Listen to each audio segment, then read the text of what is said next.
Voilà pour l'essentiel des titres. Pauline, on vous retrouve dans un petit quart d'heure. À tout à l'heure. À la une de la presse avec vous, Hélène. Bonjour Hélène. Bonjour Pauline. Votre voix le permet. Le bilan des émeutes à New Delhi en Inde pour commencer. On en parlait déjà hier. Des violences ont opposé pendant 3 jours hindous et musulmans au nord de la capitale indienne. Après 3 jours d'émeutes, effectivement, qui ont fait au moins 20 morts et plus de 150 blessés, le Premier ministre Narendra Modi a finalement lancé hier un appel, je le cite, à la paix et à la fraternité, selon The Financial Times, qui évoque les pires violences communautaires depuis des décennies dans la capitale indienne, dans un contexte de tensions religieuses croissantes depuis l'introduction par le gouvernement, justement, de Narendra Modi, d'une loi intégrant des critères religieux dans l'attribution de la citoyenneté indienne. Une loi, on le sait, qui est perçue comme étant islamophobe par ses détracteurs.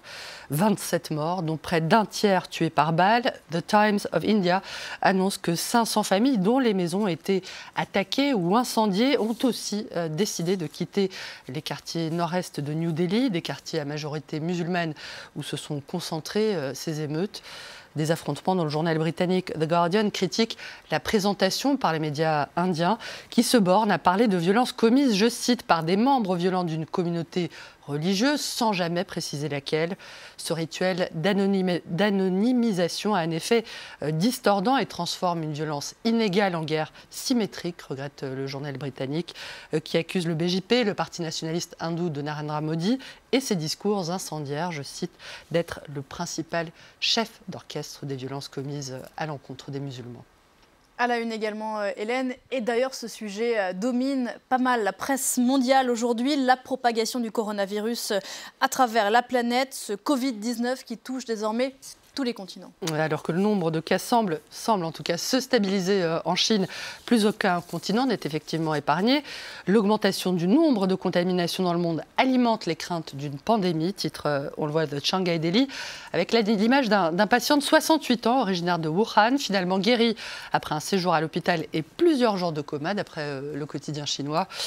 Le virus se répand désormais plus vite en dehors de Chine, confirme The Eye, qui parle de 38 pays touchés au total et plus de 80 000 cas à travers le monde, en rappelant que le risque le plus élevé touche d'abord les personnes âgées et celles qui ont la santé la plus fragile.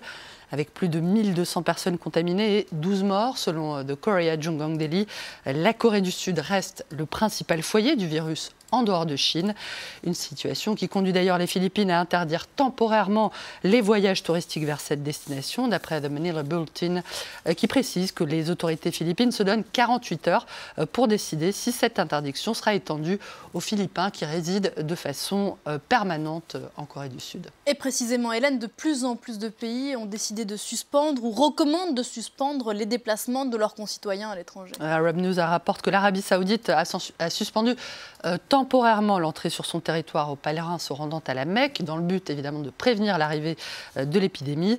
Et le Jérusalem Post fait état des recommandations du gouvernement israélien qui conseille à ses ressortissants de reporter leurs déplacements, y compris leur participation à des conférences ou des rassemblements internationaux.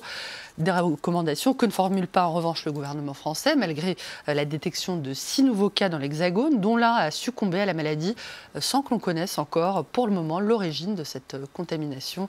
Au Royaume-Uni, où 26 écoles ont été fermées par mesure de précaution, les autorités disent s'être préparées à une éventuelle hausse subite du nombre de contaminations dans les jours qui viennent, à l'image de ce qui s'est passé en Italie, tout en mettant en garde la population britannique contre toute forme de surréaction, voire de panique, selon The Guardian.